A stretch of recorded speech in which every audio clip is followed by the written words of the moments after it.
right. Good morning, afternoon, evening, depending on where you are in the world. I'm really excited to be here hosting this webinar for you all today, brought to you by the AES Training and Development Committee.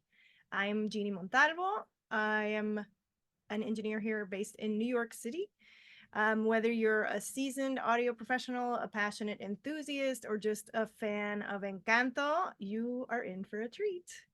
I just want to take a quick moment before we jump into today's discussion to share a little bit about the Audio Engineering Society and what you can kind of look forward to in the upcoming months. The AES is an international organization that's dedicated to the advancement of audio technology and the exchange of knowledge among audio professionals worldwide. We've been at the forefront of the audio industry for decades, and we're proud to continue serving as a hub for innovation, education, and collaboration. So you're going to see on your screen here in a moment the events that we have coming up.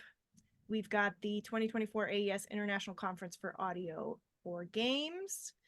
AES Europe in 2024 is in Madrid, Spain here in the summer. And of course, the AES show in New York in 2024 this October. So those are just a couple of examples. You see more of them on the screen there of the kind of fantastic events that you can expect from AES this year. We are committed to providing you with valuable insights, networking opportunities, and the chance to stay updated on the latest trends in audio technology. So for more information about AES events, just visit the events page on the AES website. And now I am going to introduce the panel in just a minute, but I have a little bit of housekeeping. Today's session is going to be recorded and posted to AES Live. For those that are not members of AES, AES Live is our video library with over 600 recordings from sessions like this and our conferences and conventions. If you have a question for the panel, make sure you put it in the Q&A function located in the menu bar at the bottom of the screen.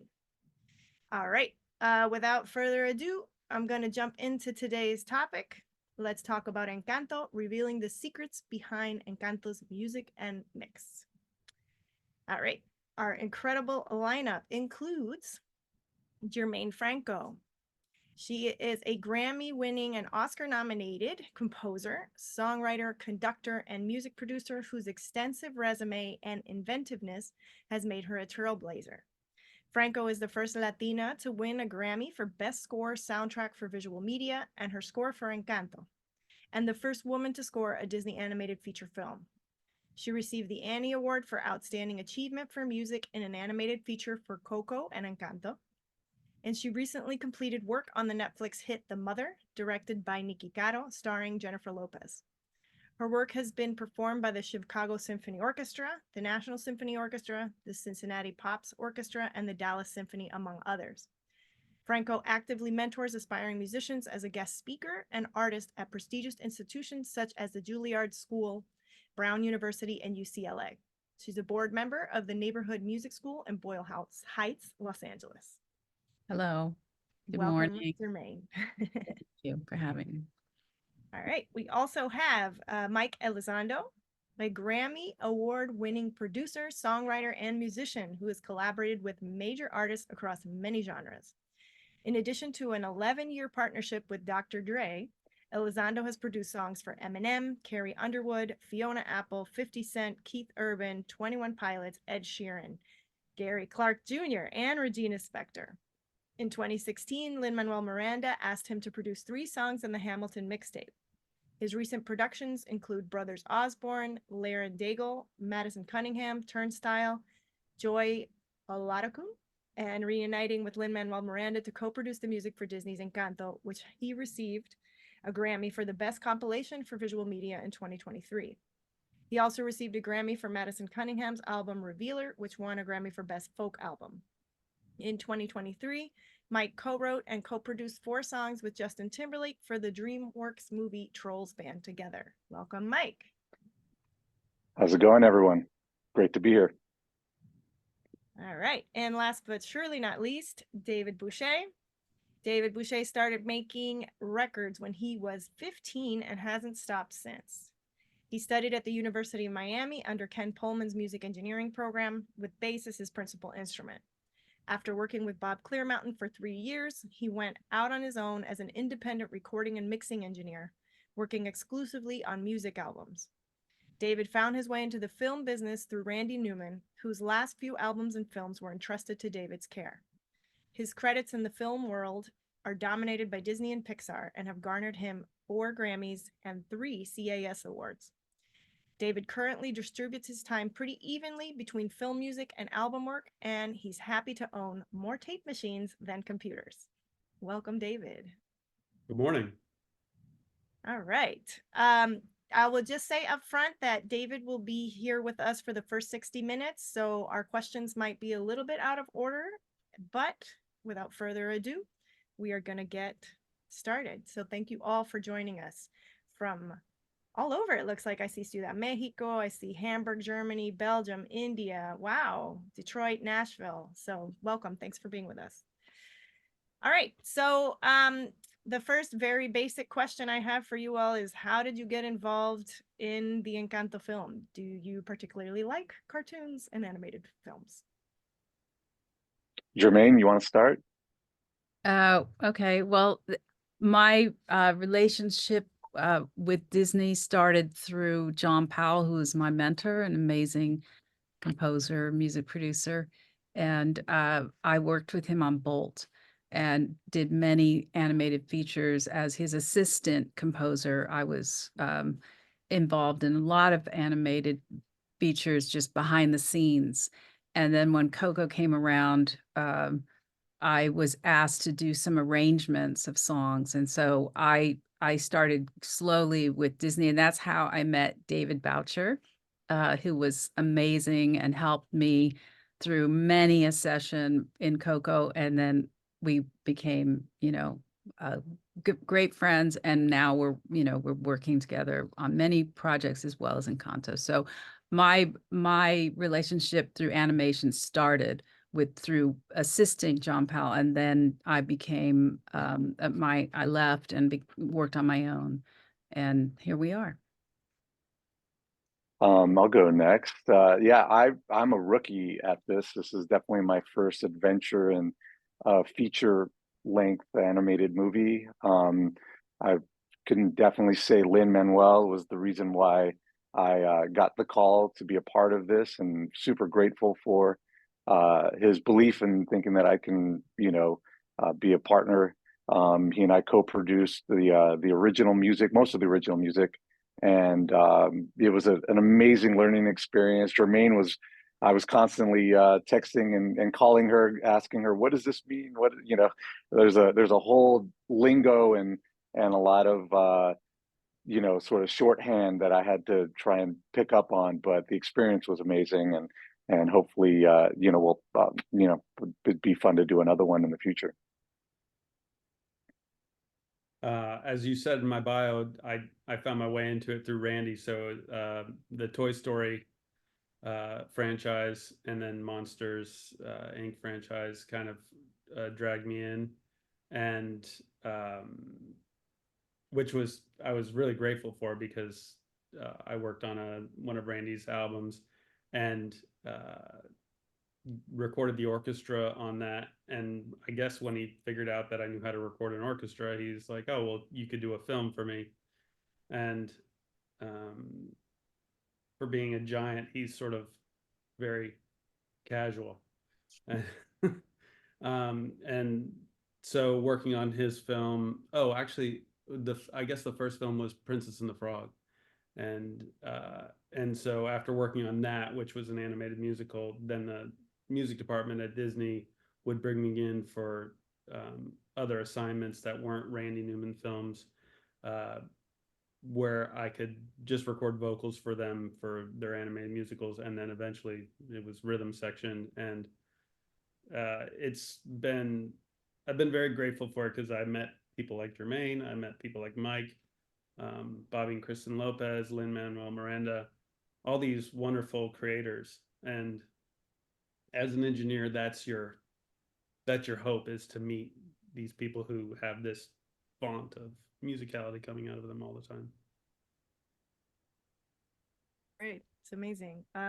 I want to kind of dig into the actual process now. So we're going to backtrack a little bit. For anybody who doesn't know how animated films work, we're going to do a little 101. So what exactly is the process? What comes first, the art or the music? It depends on whether you're doing songs or score. I Mm. think that's a very clear classification. So Mike was Yeah, working on songs with Lynn before we started on the score. So that's a good. yeah, exactly. Yeah, it was pretty, early on that, Lynn started sending me demos, and his demos obviously have to be a part of the storytelling, the lyrics, and so he would be working, as far as I can imagine, hand in hand with the writers of the movie, who in this case it was Sharice Castro Smith and um, uh, Jared Bush, and uh, and so they, I'm sure they would figure out where a song was needed, and Lynn would, plug in a song. My involvement came in basically to sort of sift through Lynn's demo. He works in Logic, and he sort of has an idea and a blueprint, a tempo, maybe a key, and then the story that song needs to fit in that part of the movie. And so my job was to sort of get the song in shape, at least in demo form, for Lynn to present it to the directors, for them to listen to it, make any critiques to the song structure, to the lyrics. Maybe they weren't happy with the tempo, and then Lynn would go back to the drawing board, make those revisions, and then I would try and, you know, basically deliver um, a demo form of this song. And then once it was approved, Lynn might be working on multiple songs too. That's the other thing. There might be a few songs going on at the same time, um, and some songs get left on the cutting, room floor too. There might have been an edit at some point where they decide, what, this isn't maybe necessary. So there were some, sometimes where Lynn would be working on a song, but then have to pivot to something else.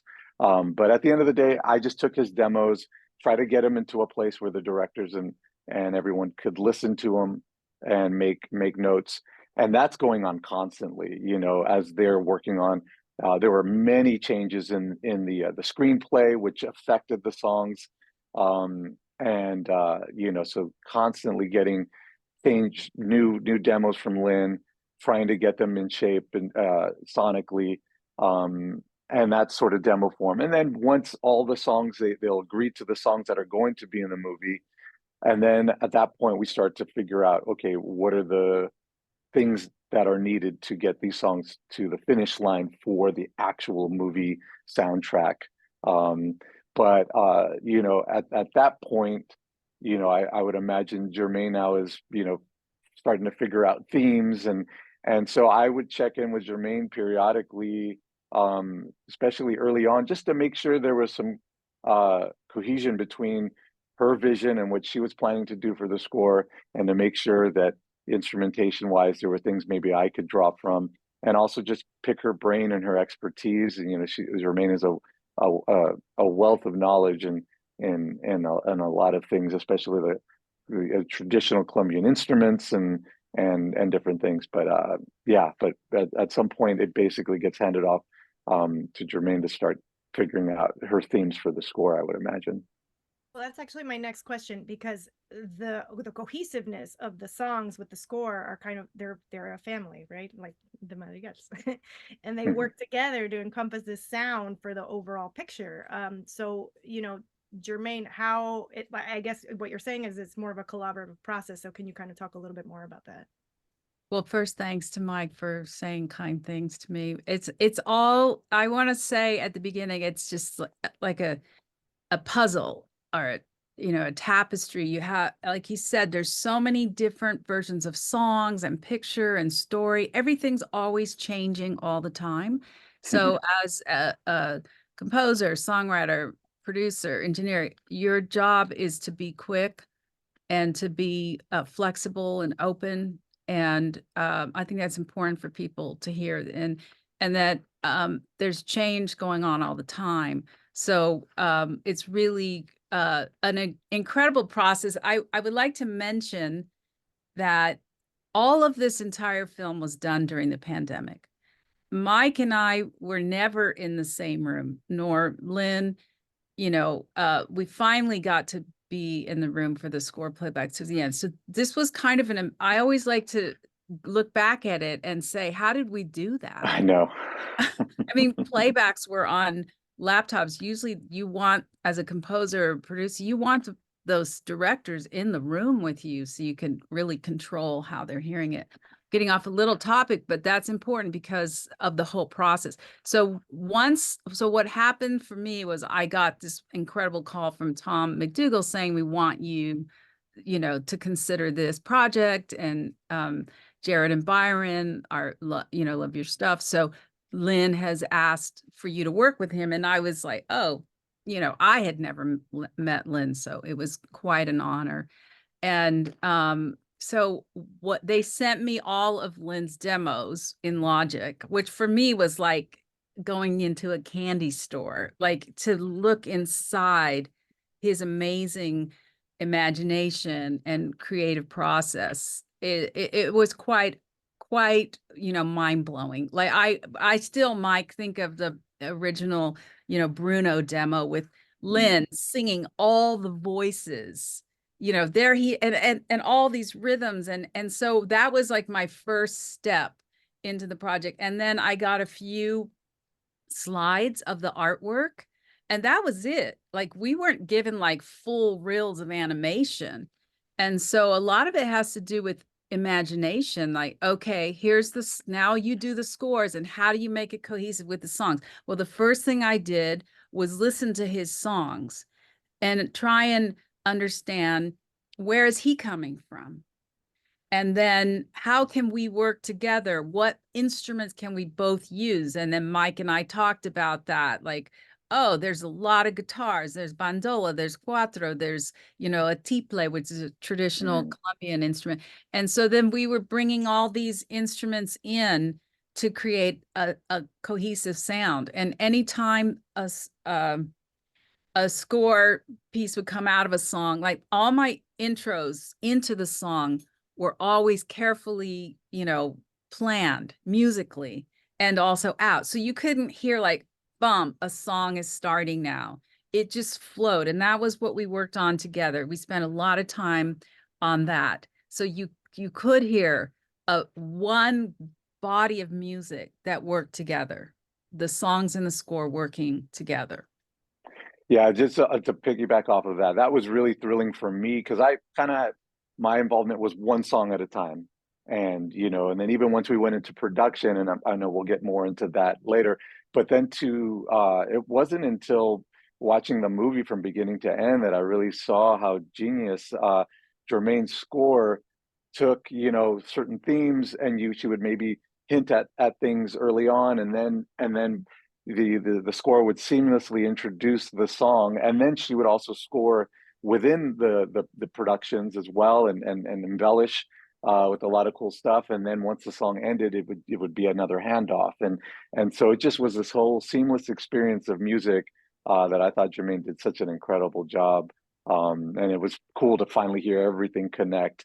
And obviously David's mix, I was able to, that was the first time I was in a room. Well, I'm lying a little bit. I did get to do one session with some musicians, but most of the musicians were done over Zoom and audio movers. But at one point I was able to go and sit in on a soundstage with David and participate in the mix and some of the choices and whatnot. And that was amazing as well, to hear all of Germaine's stuff and everything come to life, and David, for it to hear it in a movie theater, was incredible. Before we hop into the engineering, I actually wanted to talk about the instrumentation that you mentioned, Germaine, because I did notice how rooted in Colombian music and traditional instruments. And I know you have a few photos and stuff, and maybe we can bring those up and you can tell us about the different instruments.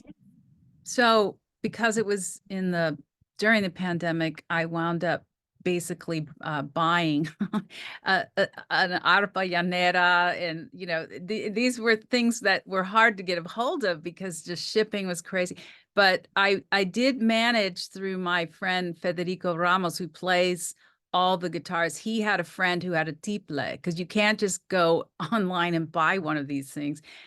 So I had all these instruments, and then I would play, obviously I don't play tiple, but we sampled the tiple. And then my dear friend and mentor, John Powell, literally sampled the arpa llanera for me. So, and it took like a week of recording and then building the instruments. And so I had these instruments at my fingertips. I'm a keyboard player. And then also I'm a percussionist. So you've got these traditional instruments that you see, the arpa llanera, the bandola llanera, tiple sounds. You can look them up, people who are listening.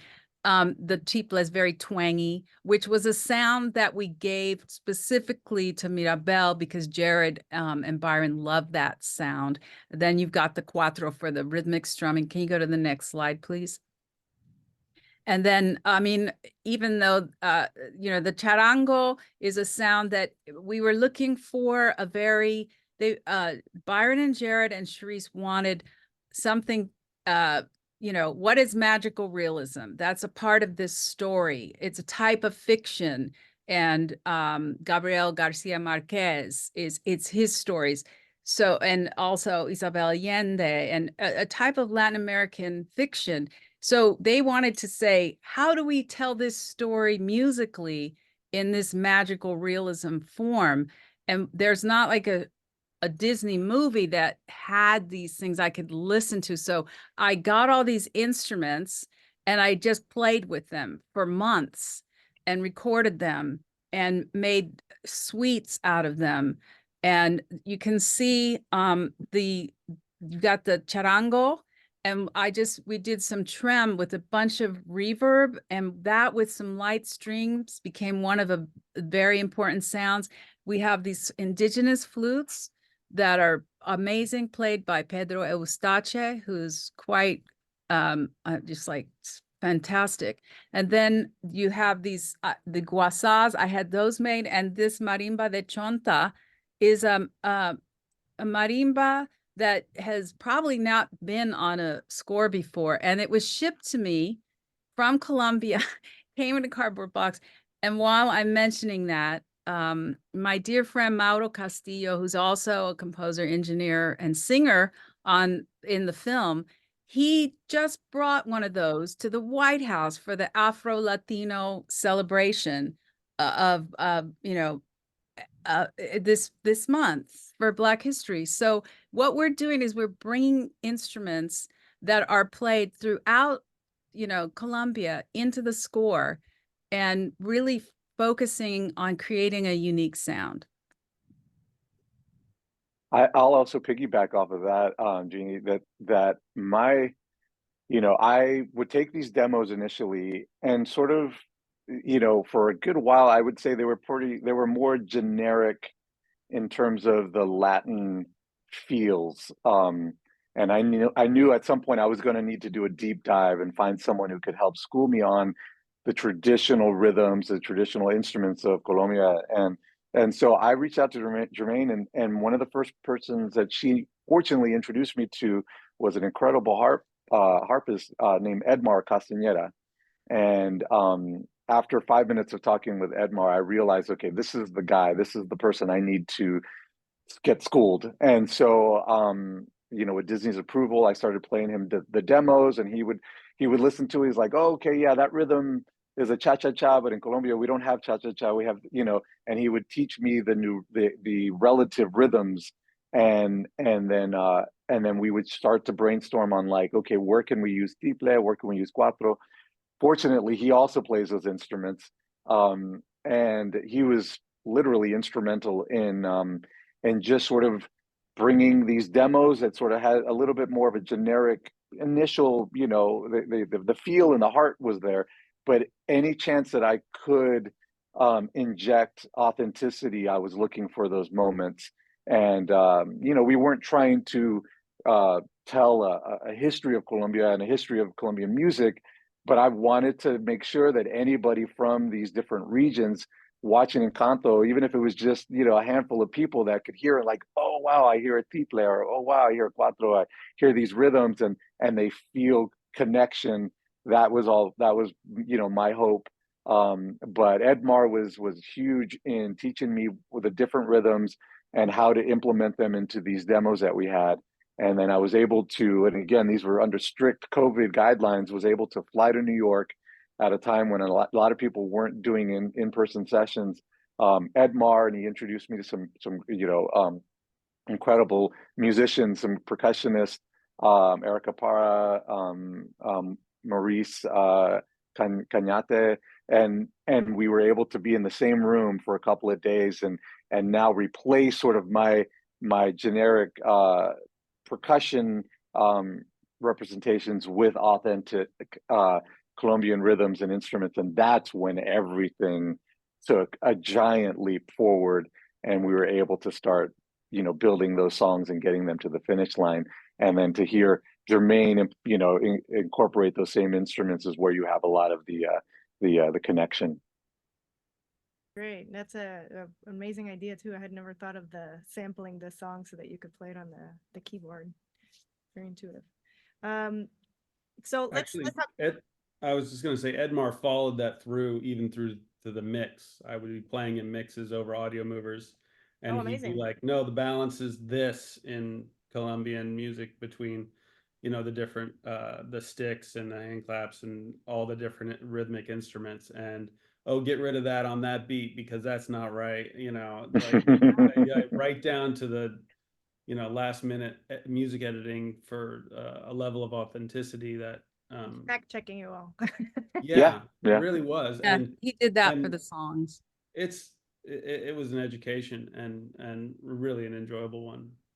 For the So score, sorry, I just like to give a shout out to Justo Almario, who's also a fantastic Colombian sax and flute player, and JD Perez, who are in LA and helped me extensively as well. And also Nando Perez, who's JD's dad, he's a Colombian singer. And, you know, since we couldn't go there, we had to use the resources that we had. And there's also a huge Latino, you know, population here in LA. So, you know, Alex Acuna, Luis Conte, you know, all these guys study all the rhythms from Latin America because they're all so, you know, interconnected. And so we had like the dream team, A team on the rhythm section. You know, we had Carlitos del Puerto. We had so many great players, and none of this comes to life without the musicians. The musicians are and the singers are the, you know, the heart of the sound. Well, speaking of the sound, David, when you're tapped to record a score or songs for a film, at what point are you getting involved? Are you having meetings about what the vision of the producers are? Like, what does your pre-production look like? It depends. Like sometimes they get me in very early because they're worried that we'll get a vocal and it won't be recorded well, and then the directors won't be able to give up on that particular performance. Or that happened actually with Lin on Moana. The first day of recording is he sang "We Know the Way" and he could never beat it. So they were happy that I was up there in Carmel recording that. With Encanto, I think the first person to ask me was Germaine to help with the score, and then Tom McDougall asked me about working on more songs with Lin, and telling me that Mike was going to be producing, which I don't think we had met before that. And even though we kind of run in the same circle of musicians, sometimes I'm involved for a very long time before the film comes out, a couple of years, and sometimes it's only a year or so. But going back to what you were asking about as far as the actual process, there's key art like Germaine was talking about, where they give us some beautiful picture of the world that we're going to be living in, and then the composer and both of songs and score either coming up with a theme or songs that hit emotional story points, and then the film editors starting to storyboard against those songs, and they each get more and more refined as we go. And then when we get to that lock that Mike was talking about, you know, then we have to record the final lead vocals that they can't change unless absolutely necessary, because the animators need to get started months and months and months in advance to do lip sync. And then we can, once we have those final vocals, you know, Mike and Germaine and I can help keep building the demos and then start replacing them with real instruments to backfill against that lead vocal. And in some ways it's a little bit easier because it's a final performance. But it's you know, it is also kind of the opposite of record production, where, you know, the final lead vocal might be the last thing that you do, or you might do song sweetening.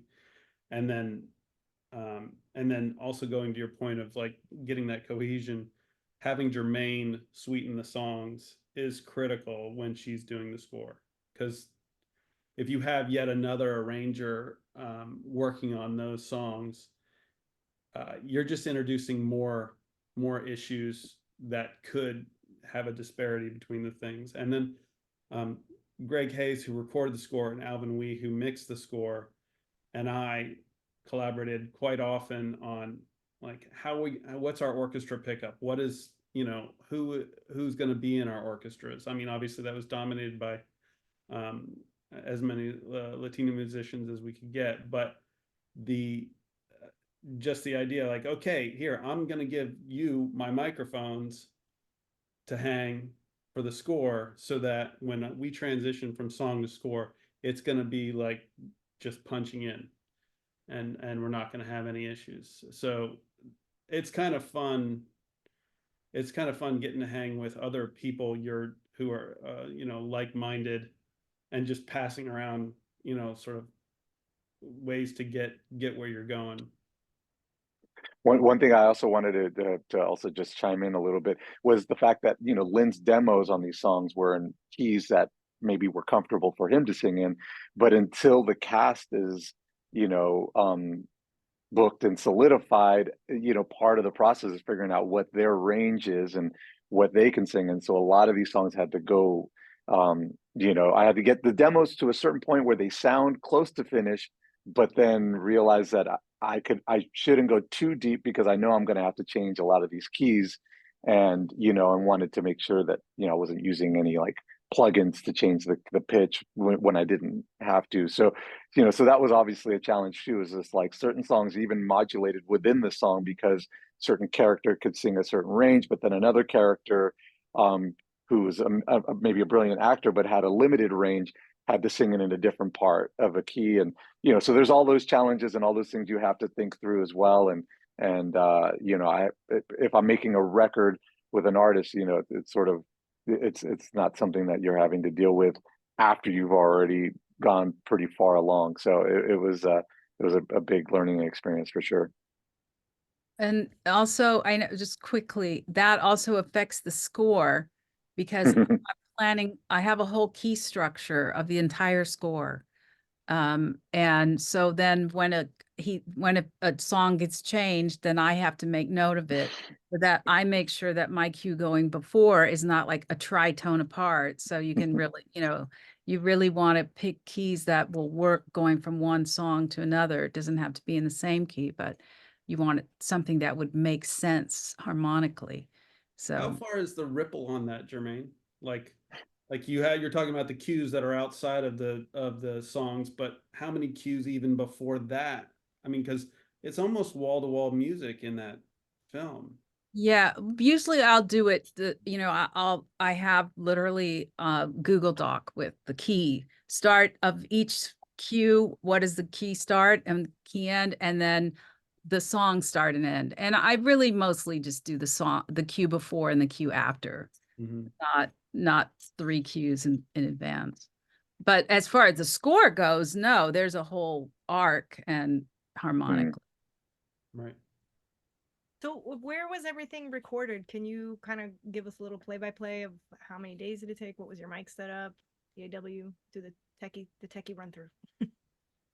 Well, I'll do mine real yeah, we quick, should just start if at that's okay. Mike's place because that's where the bass and bunch of Yeah, keyboards and stuff were done.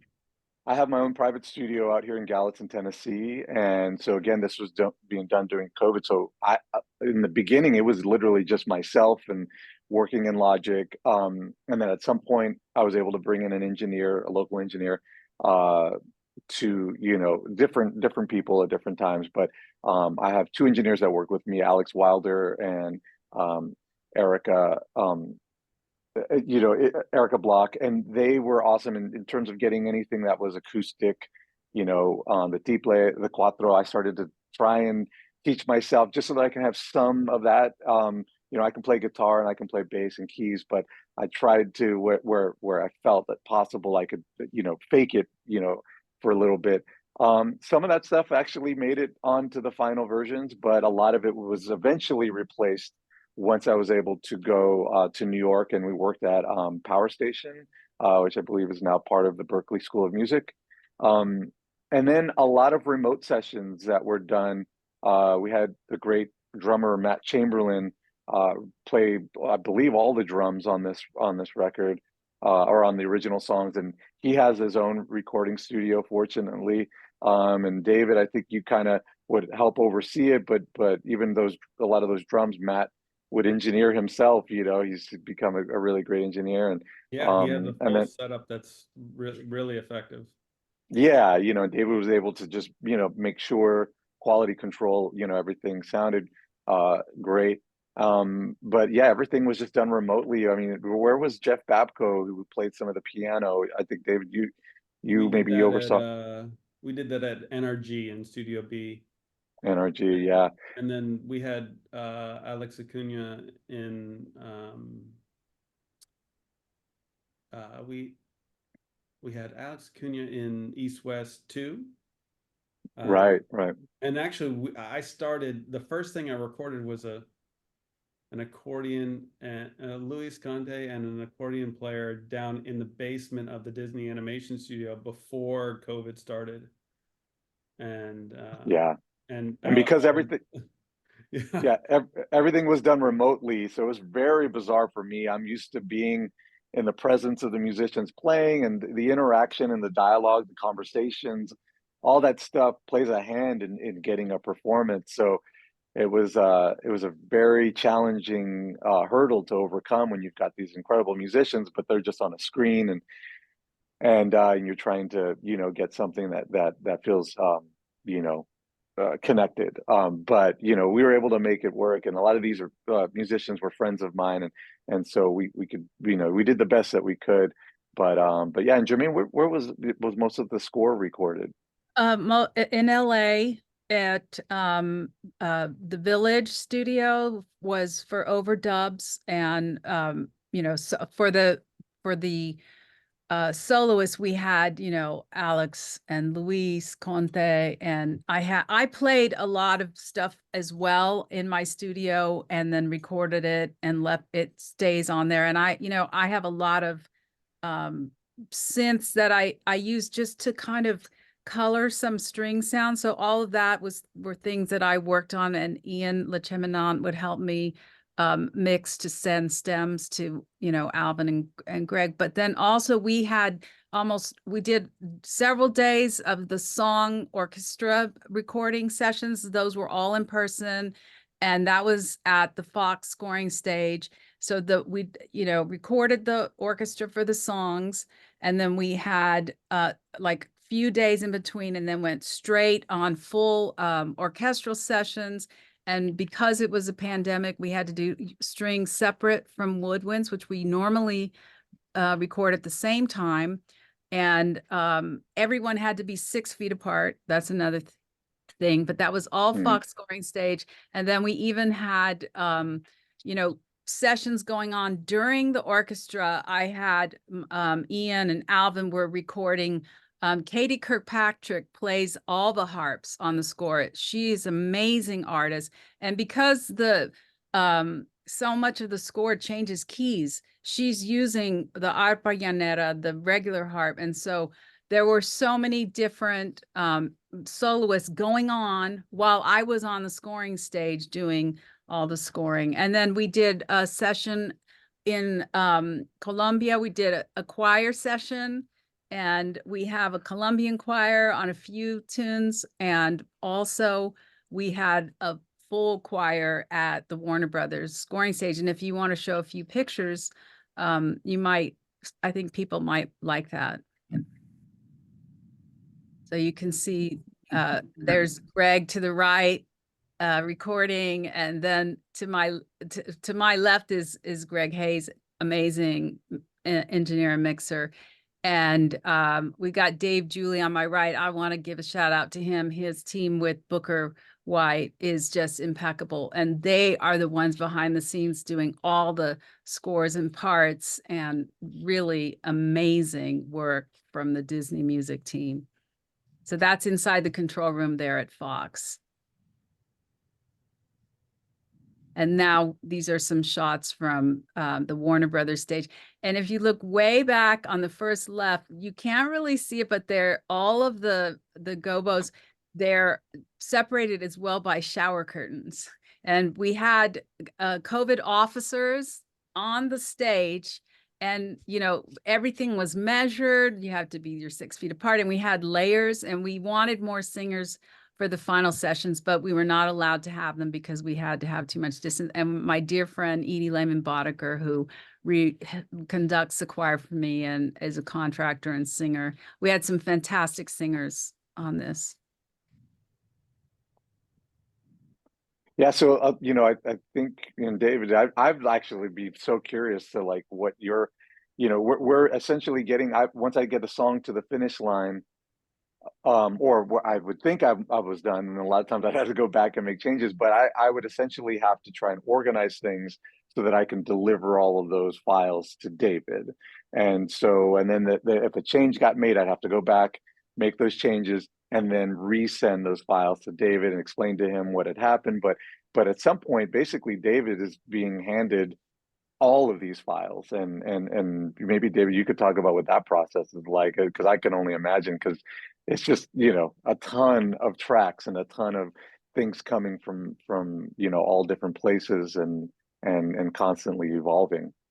Yeah, it's actually more like being a dub mixer, because the number of tracks is just out of control, because like Germaine said, we recorded every section of the orchestra separately, and some people choose to do that, and either because they feel like it's going to be better for their performance, or you'll be able to edit it easier. But all the mics, regardless of whether they're in play or being used, are recorded each time. So you get these stripes of 80 microphones, for a flute solo.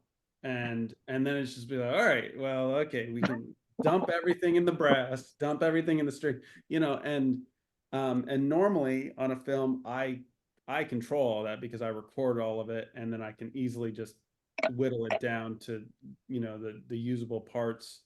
But like I've used Matt Chamberlain on a bunch of stuff where, we either couldn't go to a studio, like the pandemic, or we couldn't go to a studio because he was only available for a few hours, and he has his setup, and he sets up for the maximum thing that anybody would want: a microphone on every tom, 3 sets of room mics, and so the track lists are just endlessly long. And so yeah, there's a lot of sorting through it. And a friend of mine who works with me on most of my films, Kevin Harp, and I would just whittle through all of it, and then we'd call Erica and say, hey Erica, can we get this? Erica over at Mike's place, and she's incredible, by the way. She's just amazing to me, and Alex as well.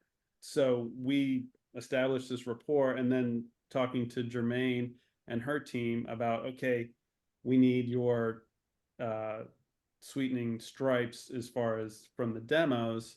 And then when Germaine and I got on the Fox stage to record the orchestra, the first conversation I had with her was, how do you imagine this is going to go? Because we've got strings here, and then we're going to have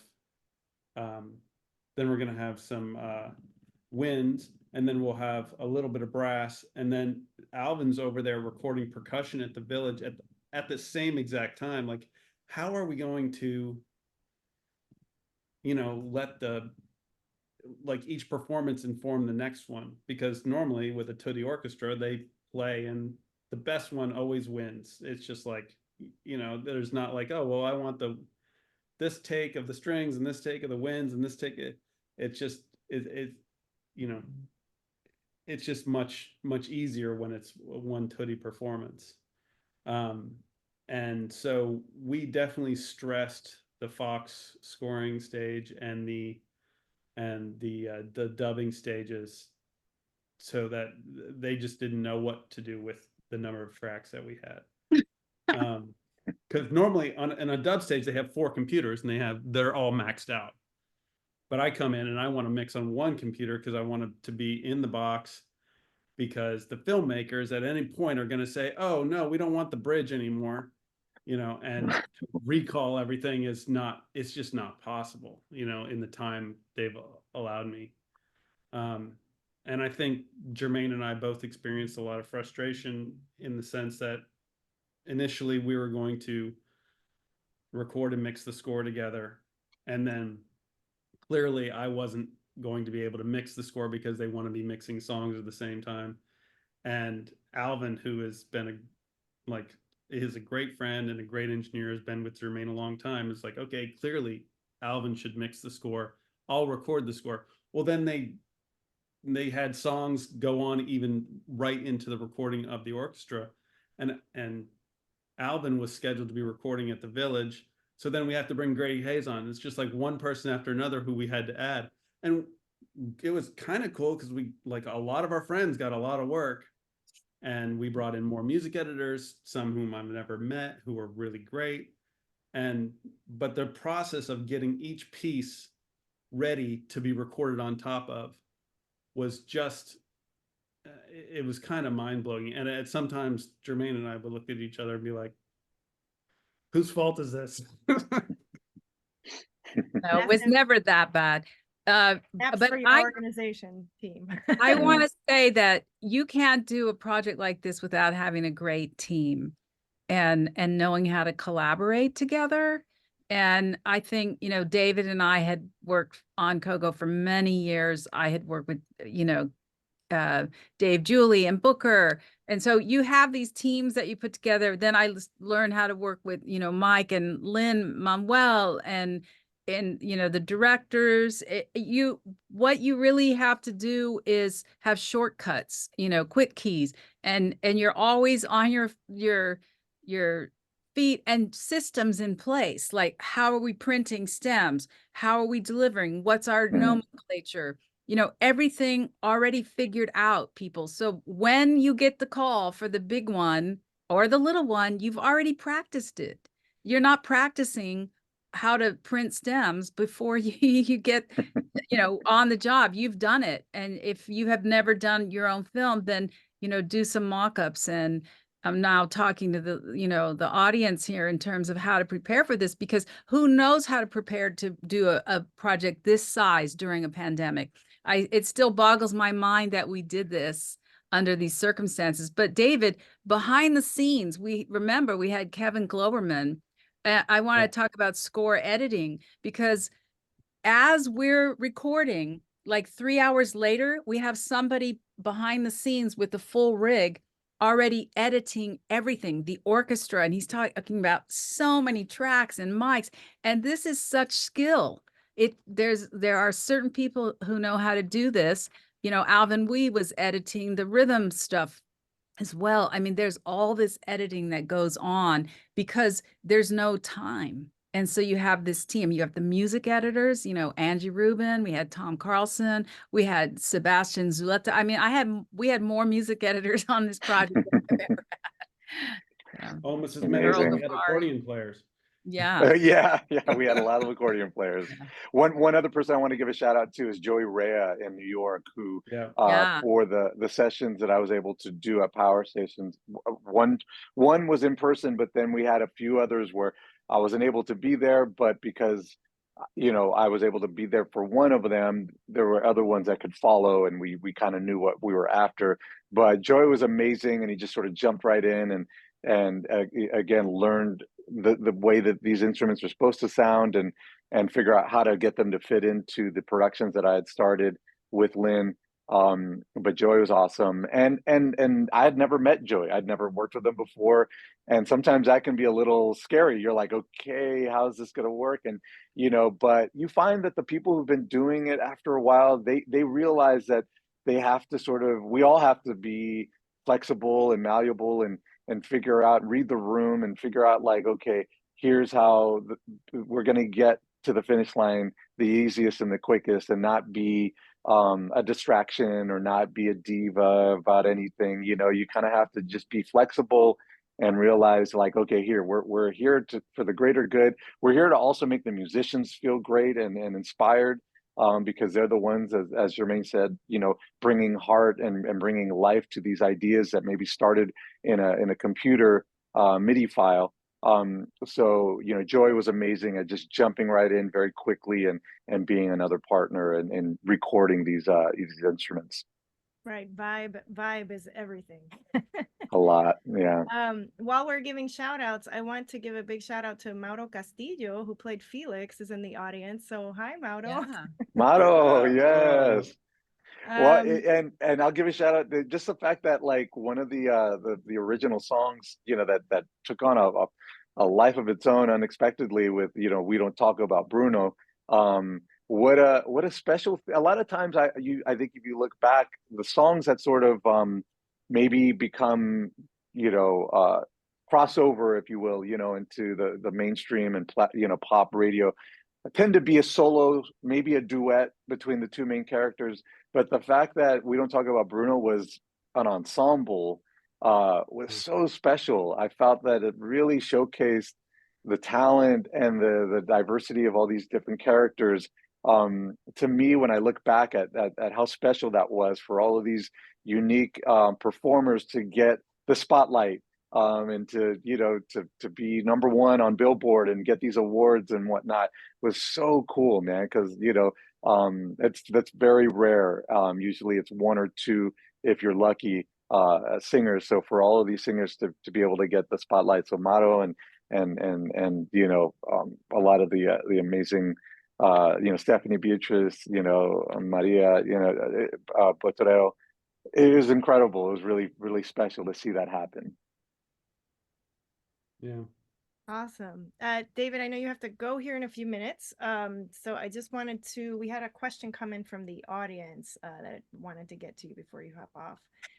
As an engineer, how much creative liberty are you taking with the processing post-recording session? Are you staying faithful to the sources or doing more sound design with the instruments?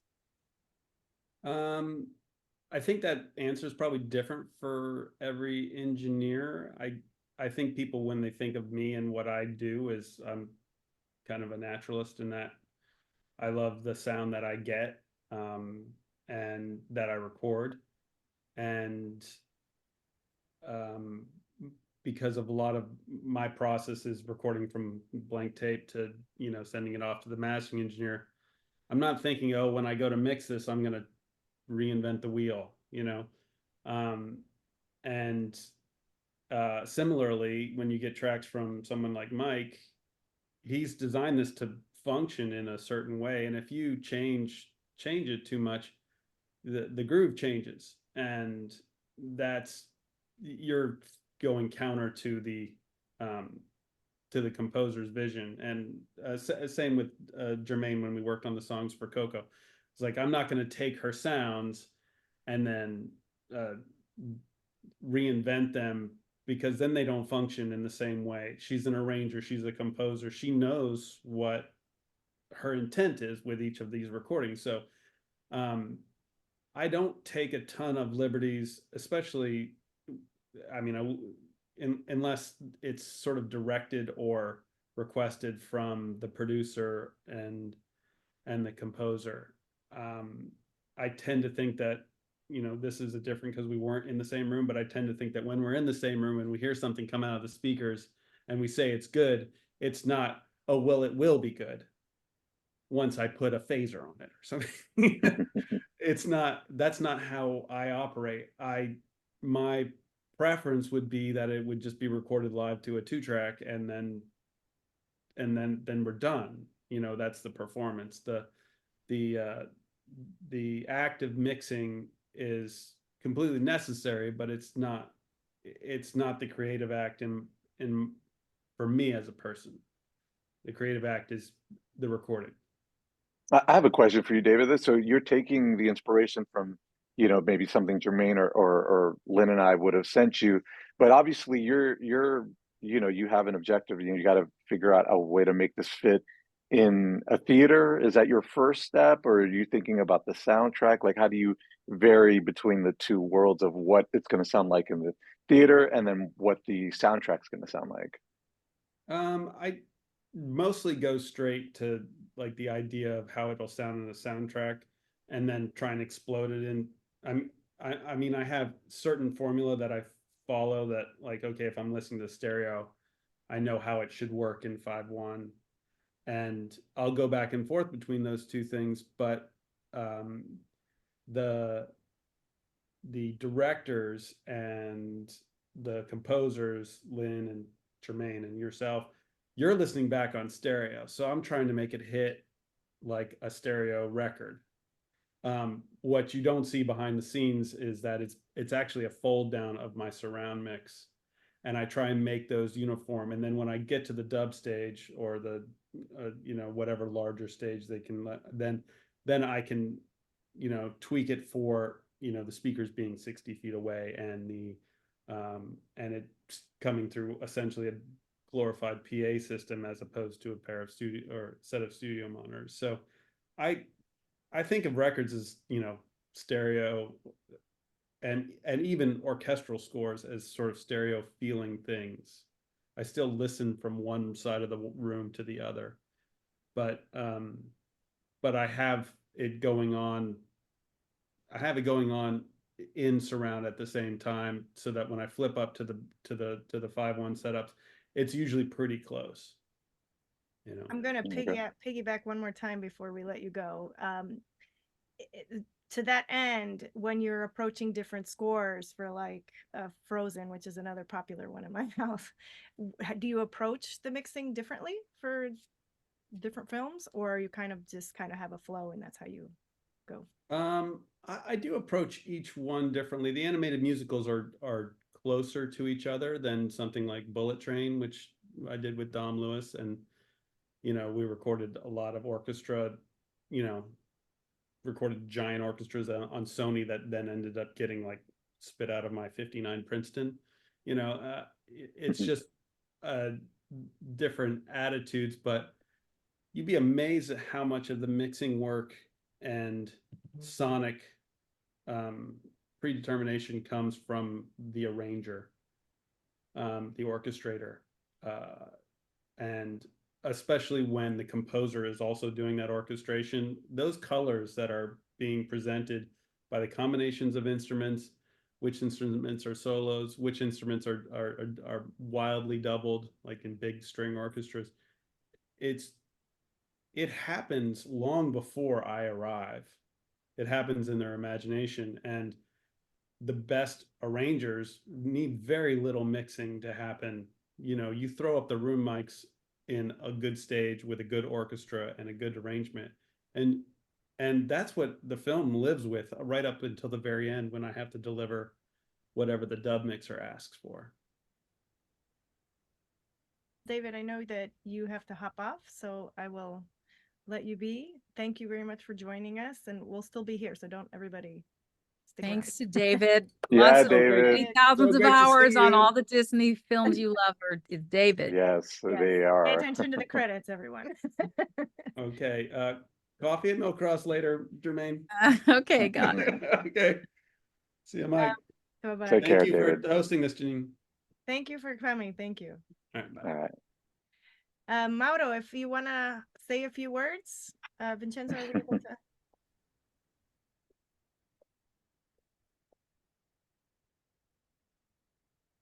Is Mato about to join us?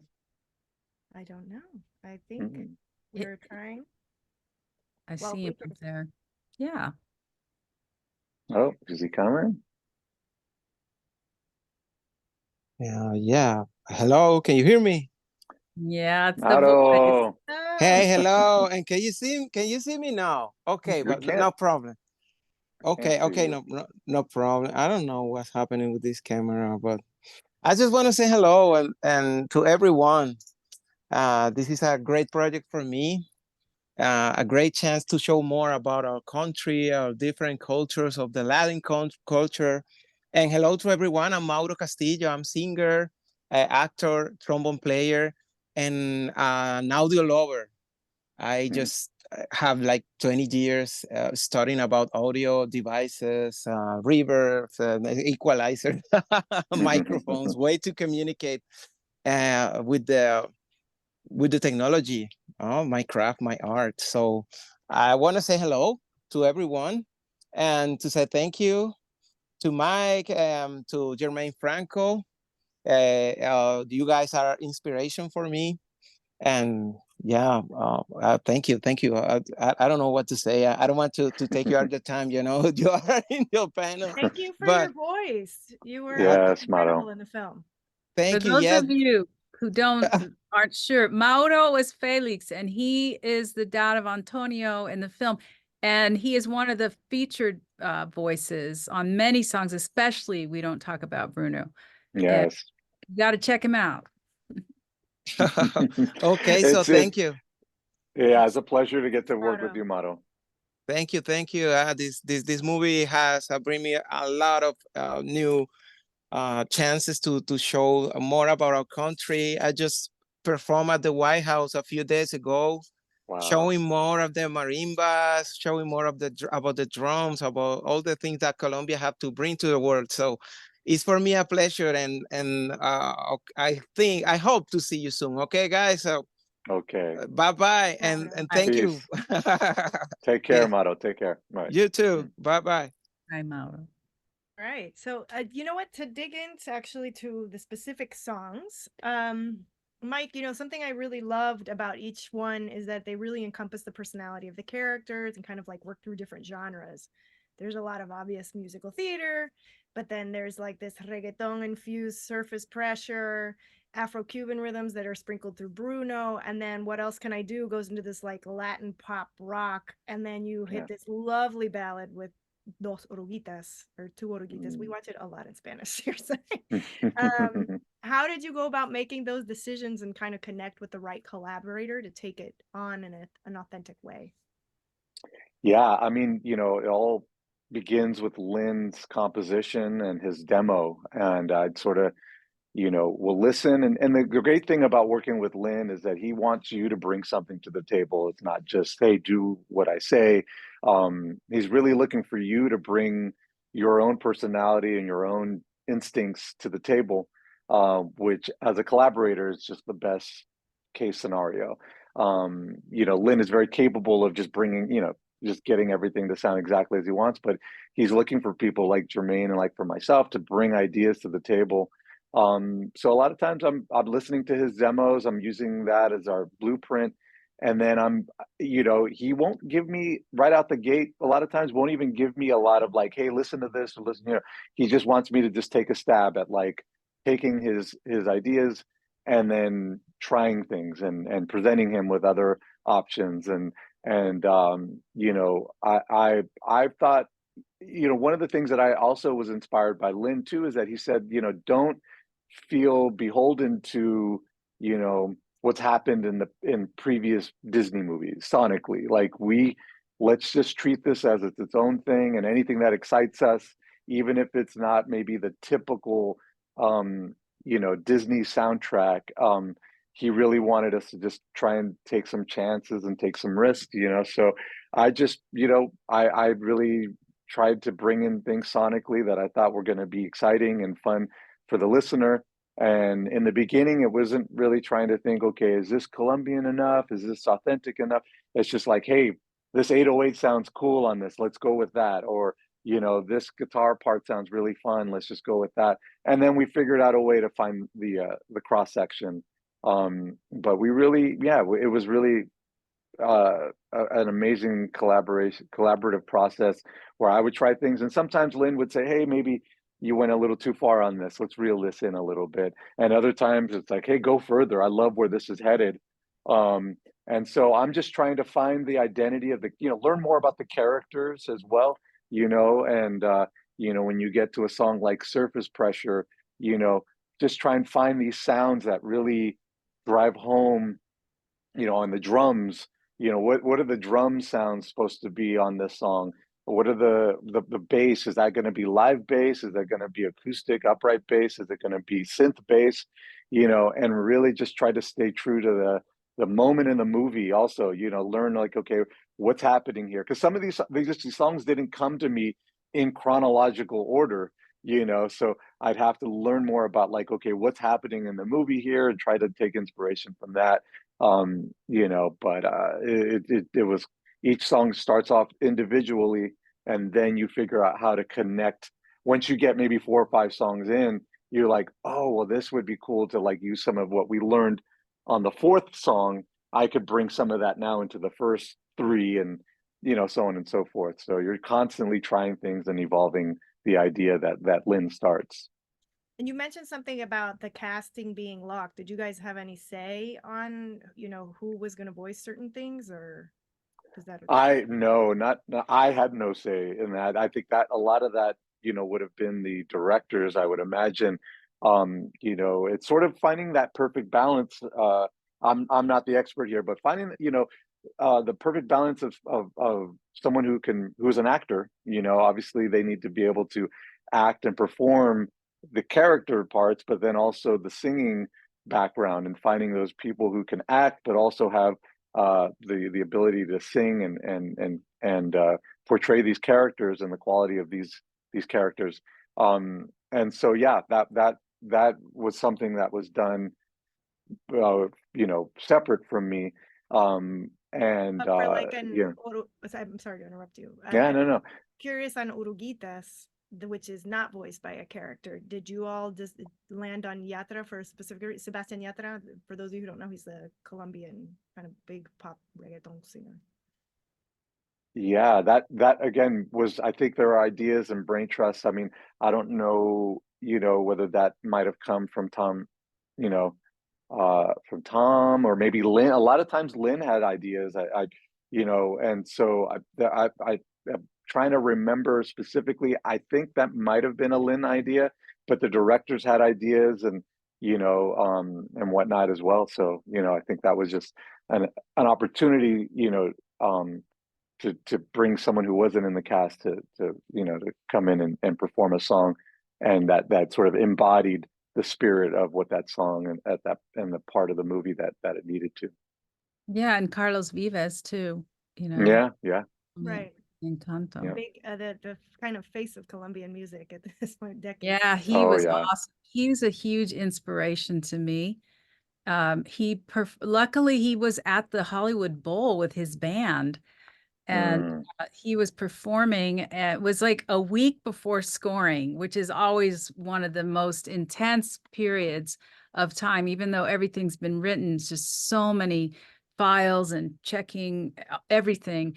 And I like to give a shout out to Matt Walker, who is the head of music animation in the animation department at Disney. And he insisted that I go to this concert, and I kept saying, sorry, boss, I really got to get my files together. And he's like, no, go. So I wound up going and hearing Carlos Vives' entire band with the LA Phil and Dudamel. It was just like rocking. The entire Hollywood Bowl was dancing. And it was just this whole spirit of Colombia that really kind of like gave me this push to get it all finally done. And that's when I got the idea to record the choir in Colombia. It was something that Matt and I had talked about, but Isa Mosquera is the lead singer from Carlos's band. And then we also got Christian Camilo Peña, who's his accordion player, is amazing, king of vallenato. So, we were able to have these additional, artists like, Sebastian and Carlos Vives. And they really gave so much to us, you know, and just listening to those years and years of Carlos Vivas's music and so many other Colombian artists that are inspired this, you know, project, don't you think, Mike? Oh, absolutely. And the sense that I got was anytime you'd speak to them, there was like this sense of pride, like, okay, there was a movie, a positive, you know, positively portraying you know, a region that maybe sort of got typecasted in a lot of ways in the industry. But to be able to utilize the, you know, the traditions and the sounds of Colombia and make that into something that everyone can relate to, and the story and what it embodies, obviously it's sort of, it's based in, you know, a fictitious part of Colombia, but it really just enables, you know, everyone to sort of, wherever you're from, to feel like, oh yeah, I have a community that I came from and a family that I came from, and you know, but all of these artists, you could just see the pride that they had, that this movie was representing something positive and uplifting for their heritage. Yeah, I have to say, I'm my family's Dominican. I'm not Colombian, but the amount of research and authenticity that I found that has gone into the last couple of movies, Coco and now Encanto, are like, I tip my hat, my figurative hat to both of you. Really great work. You know, I know we're almost out of time and I want to leave room for questions, but I'm gonna back up a little bit because we skipped over this, Germaine, and I was very curious about your process because you spoke a little bit about how scoring kind of happens, so, you know, after the fact. You know, I recently saw Coco perform with a live orchestra in the Bronx, and the thing that I was paying attention to more was the conductor screen. They had this light that was flashing, so the cues, and that was keeping time to the picture. And I started to think about the reverse process and how you sit down to score. Are you given tempo cues that you have to meet certain points? Do you work with a blank canvas? Like, can you give us kind of a basic overview of how you scored a picture? I don't have any reference points for tempo of a, like, oh, you have to do something at 100 BPM. No, it's all about it all starts with the storytelling. What does that moment need? For example, when one of the cues in the film, when Mirabel is you're walking into the house. This is now you're introducing the house, and we're introducing Mirabel's world. So what I got was, hey, we want a cumbia here because this is Mirabel's world, and we think a cumbia would be cool. That was really the only kind of thing I got on a score cue where it should be one type of style. But tempo wise, basically what I do is well, that's kind of nitty gritty, but before anything, I have to understand what is going on with the story and the characters, and what do the directors want me to portray. And the original big picture was, we don't want a traditional Disney score from Jared and Byron and Charisse. We want something different. We want the sound of magical realism, more kind of chamber and authentic instruments. Now you go figure it out. So a lot of experimentation goes on. And in order to do themes, we, you know, I got a few pictures of animation, literally a PDF, and I have to go in that world. And then I come up with themes that I present. And this is not to picture at all. Every film is different, but in this particular instance, animation was busy, but they wanted me to start writing. You know, they had to still finish and their part. So I just had some of Lynn's songs I listened to. I had a few different photos, and then I just took off. And a lot of it was just researching different types. You know, there's different regions in Colombia. There's different instruments. They're all very specific. And I just literally picked things that grabbed me, like Toto la Momposina. She's amazing. She's a treasure, a national treasure. I was moved by the cantadora singers from Palenque. And that's why on one scene, you know, when Antonio's riding the Jaguar and he gets his room, you will hear Isa Mosquera, one of the vocalists with Carlos Vives band, just wailing with, and that's where we have the Colombian choir. I wanted to somehow rhythmically honor the Afro-Colombian, you know, tradition, and that's where we did it. And Byron and Jared, they didn't say it has to be this tempo. They said, can we somehow put something about the Chocó rainforest there? And, you know, so it all comes together magically, but it's through a lot of experimentation. And there's also, you know, so what will happen too is we'll get, because we weren't able to be in the same place with COVID, we'd get a very secure link, you know, throughout this entire process where we're able to watch the movie, you know, and maybe the animation is pretty raw, you know, more storyboard looking, but we're able to sort of watch the story and see how it evolves, and you know, hear the songs, hear as Germaine started to create some of the score, hear some of those moments, you know, and as the story continues and more songs come in, you know, you're watching different, and then every once in a while you'd watch it, you know, maybe the third or fourth time, and one scene now actually has, for you know, animation that looks pretty close to the movie, and you're like, oh my gosh, this is going to be incredible. But for a long time you're just sort of getting real little bits and pieces of what it's going to look like and what it's going to feel like, and then as Jermaine said, magically it just all comes together at the very end. And you know, all of her amazing music and all of the animators and all the actors and performers, you know, have done their parts, and it gets edited, and you know, you start to see it come to life pretty quickly. It felt like at the end, you know, like everything just sort of like this mad dash to get everything finished by the deadline. But it's a pretty unique process for sure. I agree. I mean, once you saw like a song that would get, you know, going from storyboard to partial animated, then fully lit and fully, you know, it was beautiful and mind-blowing. Eventually I did get reels, and so I am scoring to picture in Logic. I write in Logic, and I'm sync to picture, and I get reels of bits and pieces, and I tend to do, you know, one section at a time. I don't have the entire film, and you know, because you have to just deliver cue by cue. The files are just way too big.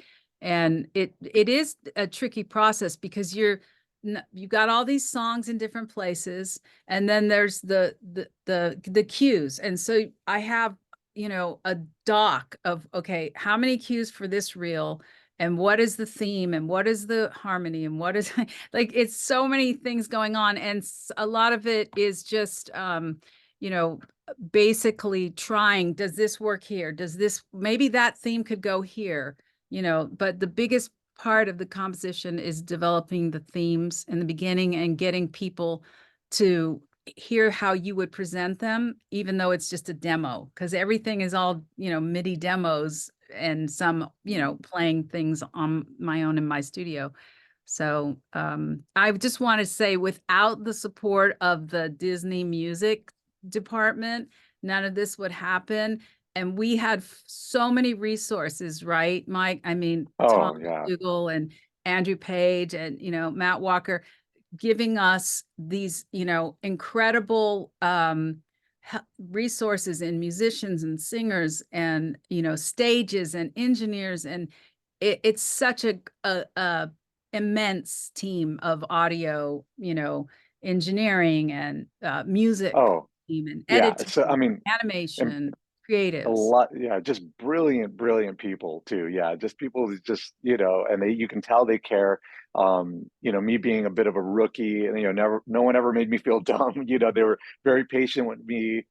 Germaine was very patient with me, but just in terms of just like, you know, helping me understand the process, and you know, I can, you know, fiddle around on my computer and play instruments, you know, and have fun. But at the end of the day, I want to be able to deliver something that makes sense to them, and for them to teach me the ways, was really was very encouraging. And yeah, there's some incredible supportive people that helped get this and get help me get my parts, delivered, appropriately.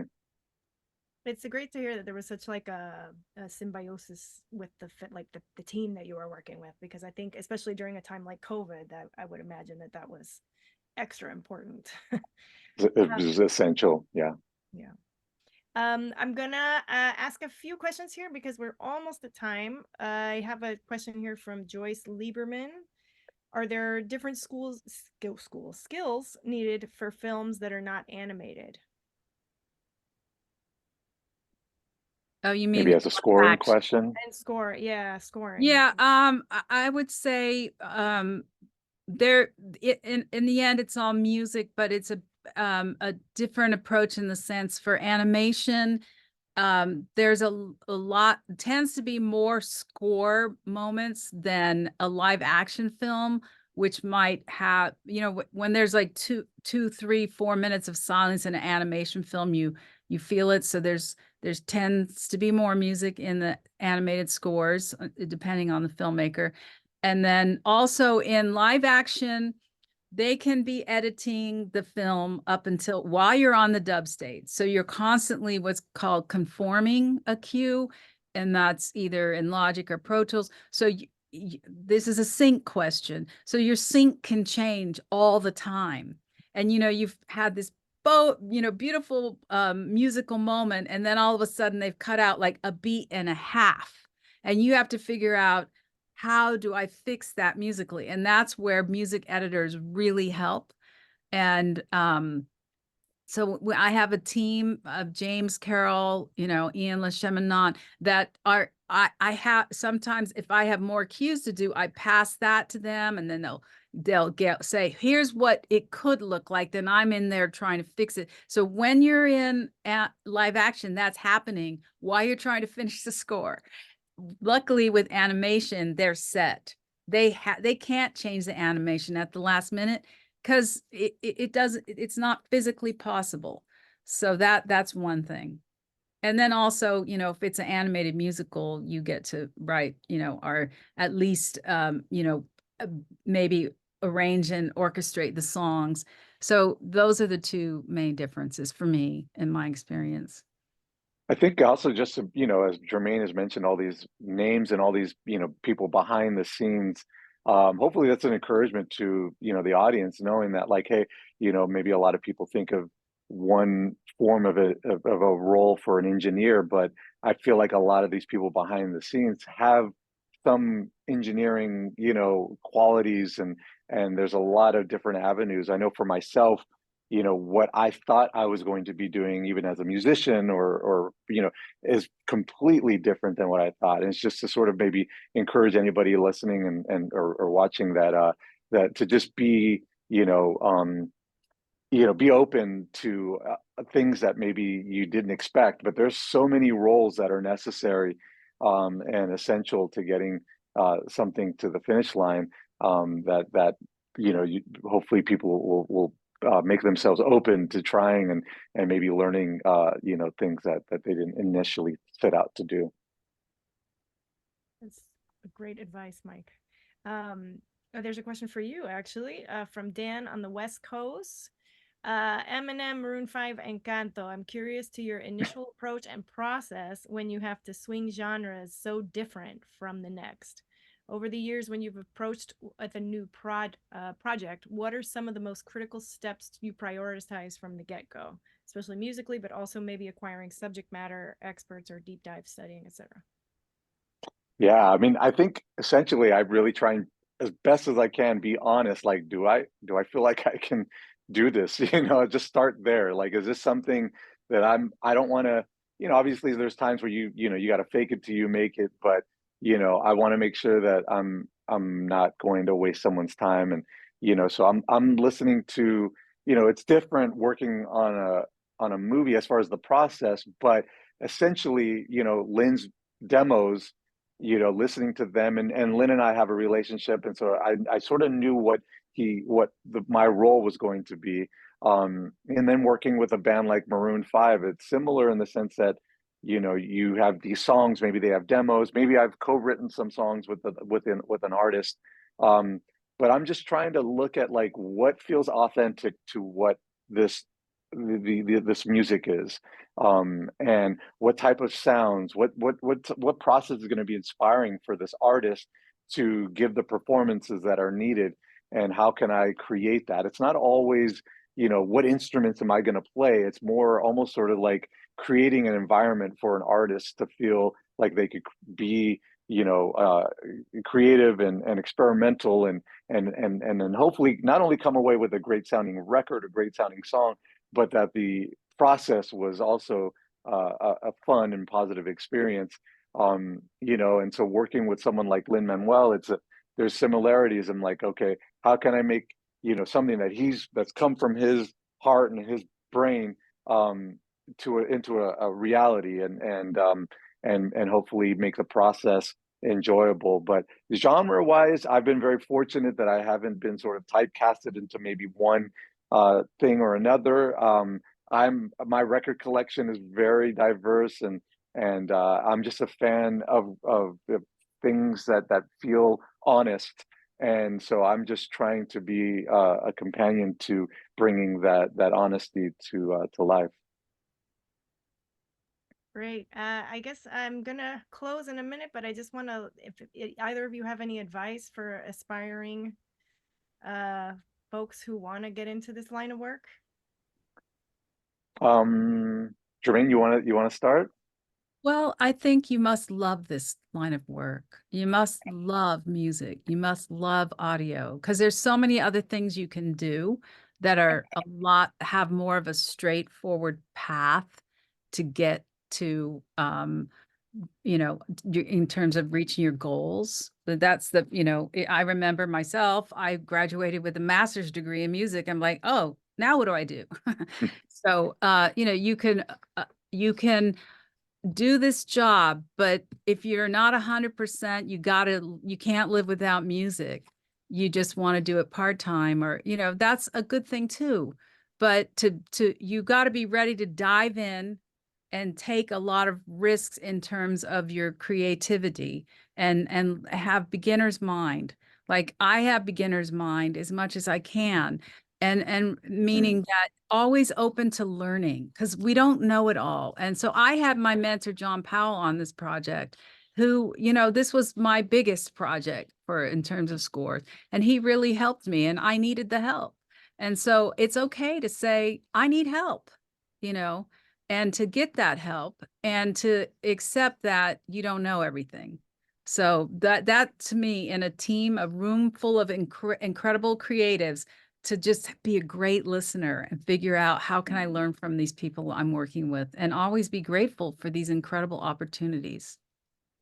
Man, so well said, Germaine. I mean, I would really, yeah, just to piggyback off of that, I think, you know, there is this misconception that you have to have it all figured out before you can put yourself out there. I actually think that, yeah, you really don't have to know everything. You really just have to be more, like Germaine said, a great listener, someone who is good at collaborating. That it's just, I always feel like I'm more it's just more the business of servitude, you know, where I'm trying to help other people get their vision. And I think that's a big quality to try and hone, is that like you're there to help others fulfill a dream or an idea, and it's not about me, it's about like how can I contribute. And you don't have to have everything figured out. You can, you know, put yourself in a position, and hopefully have the right servant attitude, and that's going to sort of help you fit in and figure out where your place is, and also discover, you know, things that maybe you didn't even know existed, and certain roles you didn't know existed, and go, wow, actually I think I might like doing that, you know, and just be open to exploring. And you know, if you've got the right heart and the right mindset, that you'll land at a place that hopefully feels inspiring to you, and it's a job that you love. And if you love it, it's not a job, it's just, you know, it's more of a you know, just something that you're like Germaine said, that you're grateful to be able to make a living doing something that you love. That's such great advice. It's definitely super important to be open to what comes at you, and being open to doing something, like you said, that you might not have thought of that you were going to end up doing, and here you are. Yeah, This has been an amazing 90 minutes. We really hope that you enjoyed the webinar. It's been such an extraordinary kind of opportunity to delve into this world of Encanto's music and mix.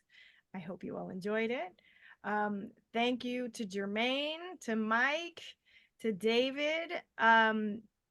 You all did an incredible job. I think it's been said several times throughout the call about how wonderful the score and the music was in this film and how it was such a family.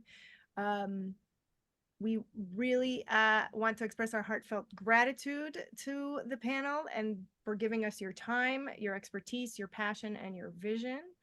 I also want to thank all of you attendees for your active participation, your thoughtful questions. I'm sorry we couldn't get to more of them. And your enthusiasm. It's your engagement that makes these kind of events so worthwhile.